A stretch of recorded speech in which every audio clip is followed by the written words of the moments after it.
Sampradam Namaskar. In the today's class, I will discuss about one important theorem from class 11 from the chapter of complex number. We have a theorem that the Dimmable Theorem. Here we have a questions. State and prove Dimmable Theorem. This theorem is important in the view of the final examinations of an EB board. Now, I will state the theorem. According to the Dimmable Theorem, we have a statement that for any positive integer, r cos theta plus iota sin theta to the power n is equal to r to the power n cos n times of theta plus iota sin n times of theta. Okay, for the proof of this theorem,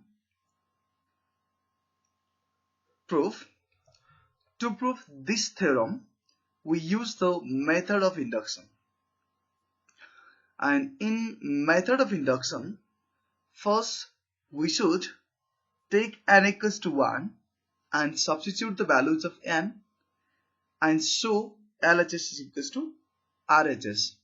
And similarly, again, we have to show that this statement is true for n equals to 2 also. So we have to write that n equals to 2 and we will prove that this LHS is equals to RHS for n equals to 2 also. And by continue this process, later we will suppose that this theorem will be true for n equals to k, and then later we will show that this theorem will be true for n equal to k plus 1. And here this method of induction is new way or approach to prove the theorem. We have the many more ways to prove the theorems. Among them, direct method, indirect method, method of induction and contradictions are the methods. And among them, this induction method is one, which is used to prove the theorem in these special cases. Okay, I want to start to prove this theorem. So I told you that already we are using the method of induction to prove this theorem. So in induction method, we have to take that n equals to 1 first. So when n equals to 1, replace the n equals to 1 to the given statement, then we will get that this left hand side is equals to this right hand side. This is obvious. And we say that this LHS is equals to this RHS. So we can say that thus the theorem is true for n equals to 1. Again, when the values of n is equals to 2, then replace this n by 2 and this n by 2, and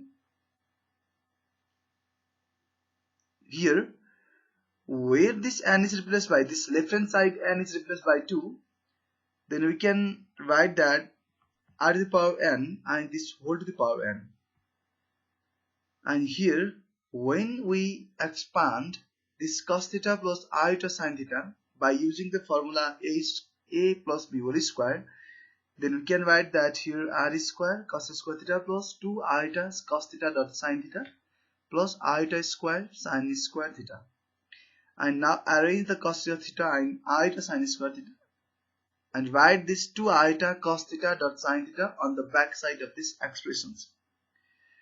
Here you can see that, and we know that this iota square is equals to minus 1. So iota square is minus 1. This minus and plus is multiplied and is equals to cos square theta, and this plus is changed into minus because iota square is equals to minus 1. So this plus is changed into minus, and we know that 2 sin theta dot cos theta is equals to sin 2 theta.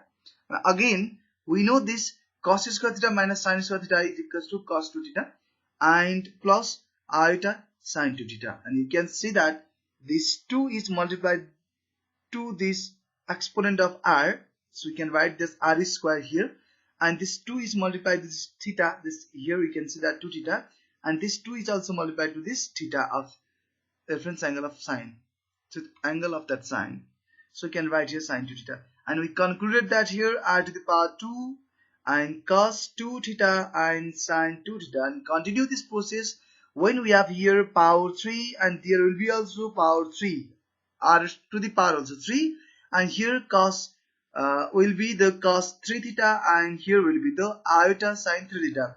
Similarly, if we have here power 4, then there should be, that means on r is squared there should be to the power r to the power 4, and here also that 2 will be replaced by 4 and this 2 is also replaced by 4. So we concluded that here the theorem is true for n equals to 2, and I told you that in the beginning of the proof. In the method of induction, first we should suppose that the theorem is true for the some positive integer n equals to k. So here I consider that the theorem is true for some positive integer n equals to k.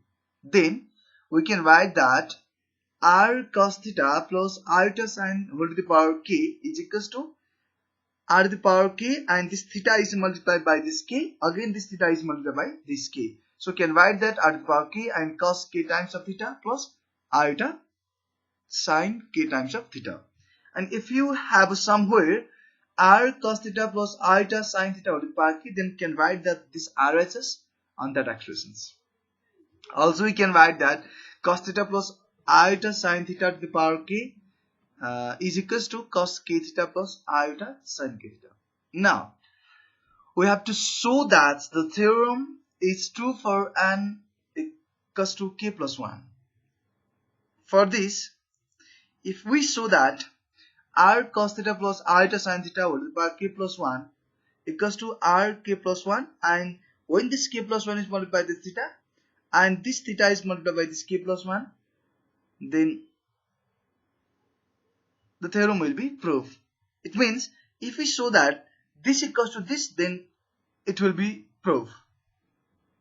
So for this we have to take the first left hand side, and after solving that left hand side, then if we will get this same term on right hand side, then this theorem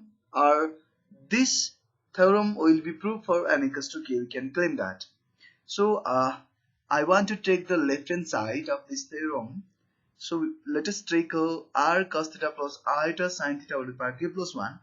Then after using the laws of indices, then break this exponent to these two bases. So we can write like this. Again, break the power k plus 1. Then can write that cos theta plus iota sine theta to the power k and cos theta plus iota sine theta power 1. And now by using the first, can replace that cos theta plus iota sine theta power k is in the form of cos k theta plus iota sine k theta. Now after multiplying these two expressions, then we will get that cos k theta dot cos theta plus cos k theta dot cos iota sine theta plus iota sine k theta dot cos theta plus iota square sine k theta dot sine theta. Now arrange the terms, this first term and last term, we are going to arrange them, and here they are arranged here, and write these two middle terms in the last as a last two terms of the given expressions. Now replace the iota square by -1 and then take out the iota from the last two terms. Then we can write them in the form of this, and now use the cos a dot cos b minus sin a dot sin b formula. That means cos a plus cos b formula, cos a plus b formula and sin a plus sin b formula. Then replace this whole red expression by cos k theta plus theta and this green expression by sin k theta plus theta. Then take out the theta common from the these two terms and again this last two terms, then you can write that here cos k plus 1 theta cos I sin k plus 1 times of theta. And this shows that this left hand side is equals to this right hand side. So we can claim that, or we can say that we show the theorem is true for n equals to 1 and for n equals to 2. And also continuing this way, we come to the conclusion that the theorem is true for every positive integer n equals to n. It means we show that, and this theorem is true for n equals to 1, n equals to 2, and if we also take the n equals to 3, then it will be true. And again continue this process, and we show this theorem is true for n equals to k, and similarly also this theorem is equals to n equals to k plus 1. So we can say that this theorem is true for every positive integer n. And if we say that this theorem is true for every integer n, then the theorem will be proved. So here we show the theorem is true for every positive integer n. So this completes the proof of the given theorem. And for seeing the more videos, you can search the name Naveen Devkota on the search box of the YouTube channel and search Naveen Devkota is a YouTube name, and subscribe the channel and see the various knowledgeous videos. Thank you.